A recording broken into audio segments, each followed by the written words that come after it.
Alright, what's going on, guys? Welcome back to my channel. Now in today's video, we are going to be talking about 5 reasons to buy a 1982 to a 1988 Ford Ranger. Now we're going to be talking about the 2.9 liter V6 more specifically, just because that's what I have the most experience in.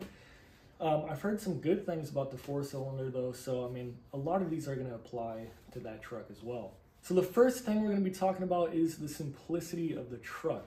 It doesn't have any crazy electronics in it, doesn't have a big screen distracting you when you're driving. That's one thing that I personally like about these older cars. I don't like how every new car has the newest, biggest screen in it. It's not me. I don't like having like a screen that I have to stare at when I'm driving.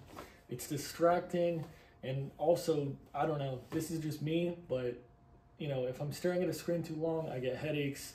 So that's one thing that I really do like about that. There's nothing distracting, no big screens, no big electronics that are gonna break. All the gauges are analog, but it's very simple in there. It's all that you need to really drive. You just got the speedometer, you got your fuel gauge, you know, temperature gauge, just everything that's a necessity to operate the truck, and not all this fancy stuff. So it's just kind of a refreshment going from my Tacoma to that truck. Sometimes it's just a different feeling. Most of you guys would know what I'm talking about. When you go from like a newer car back to an older car, just the feeling of driving it is just so much more different. You just feel more just involved with the car. Now, another thing that ties into the simplicity would be the repairs that you have to do on this truck are very easy for the most part. I replaced the starter and the fuel regulator so far, and both those repairs took me less than 15 minutes with just minimal hand tools. So, I mean, obviously there could be some bigger jobs, so they're going to be a pain in the butt to do. But for the most part, you've got a big open engine bay with lots of room to work. And, you know, it's just very simple in my eyes. Now, moving on into number 2, this one would be the reliability. Now, this is going to be a little bit controversial, I know.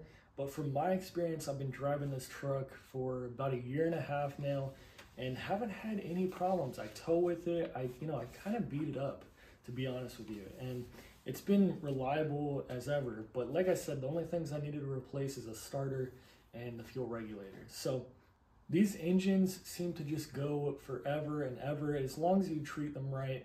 Obviously, you hear about the people that overheat the engine, and then the heads are just bad right away. So you definitely do not want to overheat the engine, because, you know, 1 or 2 times and you're screwed, basically. So that's one of the major flaws of the engine that a lot of people talk about. But from my experience, that thing just keeps going and going and going. I've done very minimal maintenance, just, you know, change the oil when I need to. I still remember the day when I brought it home for the first time. It had that little engine tick, and I was a little bit worried about it. I showed it to my parents, and they thought the same thing, like, this thing's not gonna last. But, you know, 1.5 years later, here we are, still running strong. I mean, it still has the tick, but what can you do? It's a 2.9 liter, and they're just known to do that. Now, moving on into number 3 would be the towing capacity is actually really good for this small of a truck. So I tow a little trailer. I believe the trailer is, I think, somewhere around 800 to 1,000 pounds. And I would throw like motorcycles on there. I would throw stuff that I would get at storage units. I would throw stuff that I'm taking to the dump, the scrapyard. And no matter what was on there, it just kept chugging along. And it's really, honestly, crazy how much that thing can tow. It's got some good torque. And, you know, when I go from my Tacoma to that, it almost feels like the Tacoma struggles more than my old Ford Ranger. So it's weird. Maybe the transmissions are just set up differently. But according to Google, the 2.9 liter in the Ford Ranger can tow up to 5,400 pounds. Now, that's pretty impressive for such a small truck. You go on YouTube and you type in like Ford Ranger towing. I think there's some guy on there that was like towing a camper with this thing, which is nuts. Obviously, I don't think he did that very long. I think that was just on like private property. But these trucks were definitely made to work, and that's what this thing has obviously done its whole life. So it's just amazing to me how much these little trucks can get done, how far you could push the boundaries on them. And I'm just honestly impressed with how well it's done. Now moving on into number 4 would be the compliments I get. Now this one, I know it's kind of a weird one, but honestly, every time I go to like a Facebook Marketplace deal, I've had it happen just in parking lots, I always get compliments on the truck. Everybody likes the look of those old Rangers. It's the first generation Ranger. Now the reason I think I get so many compliments on it is because the people I interact with usually grew up in that era and they have some sort of memory with like a brother or an uncle that had that truck. You know, it just kind of is a nostalgia thing for them. So it's really cool for them to see that kind of truck on the road, still driving. And you know, you've seen my truck. It's not in the best condition, but people love it. So, but overall, it's just really cool to interact with people about the truck and just get compliments on it and just hear other people's stories if they've had like a truck like that in the past.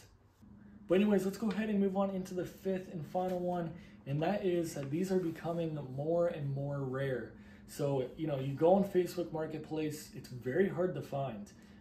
You'll see like a couple of them pop up, and I mean, you could find some, but they're most likely not what you want. So personally, what I wanted the 4-wheel drive, I wanted a manual, and I wanted the extended cab.